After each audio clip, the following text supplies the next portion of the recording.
രാവിലെ എണീറ്റ് വന്നപ്പോഴേക്കും അമ്മ അടുക്കളയിൽ തകൃതി വെച്ച ജോലിയിലാണ്. ഞാനിന്ന് എണീറ്റ് വരാൻ കുറച്ചൊന്ന് വൈകി.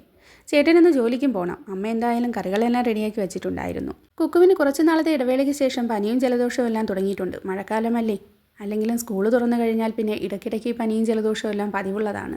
പക്ഷേ ഇപ്പോഴത്തെ അസുഖം എത്തി കടുത്തുപോയി. അവന് ജലദോഷം വന്നപ്പോൾ തൊണ്ട കൂടി അങ്ങ് കയറി പഴുത്തു. വെള്ളം പോലും ഇറക്കാൻ വയ്യാത്ത അവസ്ഥയാണ്. അതുകൊണ്ട് തന്നെ അതിൻ്റേതായ വാശിയും ദേഷ്യവും എല്ലാം ഇന്നലെ രാത്രി അവൻ പ്രകടിപ്പിച്ചിരുന്നു.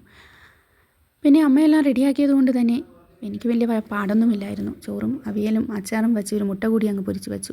അപ്പോഴേക്കും ഉച്ചയൂണിനുള്ള കാര്യങ്ങളെല്ലാം റെഡിയായി. പിന്നെ കാപ്പിക്കുന്ന അപ്പമായിരുന്നു. അതിനോടൊപ്പം കുറച്ച് തേങ്ങാ ചമ്മന്തി കൂടി വെച്ചപ്പോൾ അതും സെറ്റായി. ഒഴിച്ചു കഴിക്കുന്നതിന് കുറച്ച് രസം കൂടി ഉണ്ടായിരുന്നു. അതും എടുത്തപ്പോൾ ചേട്ടനുള്ള കാര്യങ്ങളെല്ലാം സെറ്റാക്കി. ഇതെല്ലാം ചെയ്തുകൊണ്ടിരുന്നപ്പോൾ അകത്തു നിന്ന് വിളി വന്നു. കുക്കു ഉണർന്നിട്ടുണ്ട്. അമ്മയൊന്നും ചെയ്യുന്നിട്ട് ഇന്ന് വരാൻ കൂട്ടാക്കിയിട്ടില്ല. അല്ലെങ്കിലും കുഞ്ഞുങ്ങൾ അങ്ങനെയാണല്ലോ, വയ്യാതായാൽ വാശിയും ദേഷ്യവും എല്ലാം കൂടുതലായിരിക്കും. എന്നും ഹാപ്പിയായി എണീറ്റ് വരുന്നവൻ്റെ ഇന്ന് ഇങ്ങനെയാണ് വന്നത്. പിന്നെ അവൻ്റെ മൂടൊക്കെ ഒന്ന് സെറ്റാക്കി പല്ലും തേപ്പിച്ച് ഫുഡ് കൊടുക്കുന്ന പരിപാടിയായി. ഇന്നത്തെ ഏറ്റവും വലിയ ടാസ്ക് ഇത് തന്നെയാണ്. തൊണ്ട വയ്യാത്തത് കൊണ്ട് തന്നെ അപ്പമെല്ലാം കഴിക്കാൻ വലിയ പാടായിരുന്നു. പിന്നെ എങ്ങനെയെങ്കിലും നിർബന്ധിച്ച് കുറച്ചപ്പമൊക്കെ കഴിപ്പിച്ചു. പിന്നെ റെഡിയായി ആശുപത്രിയിലേക്ക് അങ്ങ് വിട്ടു. അടുത്തുള്ള ആശുപത്രിയിലാണ് പോയത്. പനി സീസൺ ആയതുകൊണ്ടായിരിക്കും എന്നത്തേനേക്കാളും കുറച്ച് തിരക്കുണ്ടായിരുന്നു. പിന്നെ പോയി OP ടിക്കറ്റും എടുത്ത് അവൻ്റെ ടെമ്പറേച്ചർ നോക്കി ഡോക്ടറെ കാണാൻ കയറി. ഡോക്ടറെയും കണ്ടിട്ട് മരുന്ന് വാങ്ങിക്കുന്നിടത്തേക്ക് വന്നു. അവിടെ നഴ്സിംഗ് വിദ്യാർത്ഥികളുടെ ക്ലാസ് എടുപ്പെല്ലാം ഉണ്ടായിരുന്നു. അതും കേട്ടിരുന്നപ്പോഴേക്കും മരുന്ന് കിട്ടി.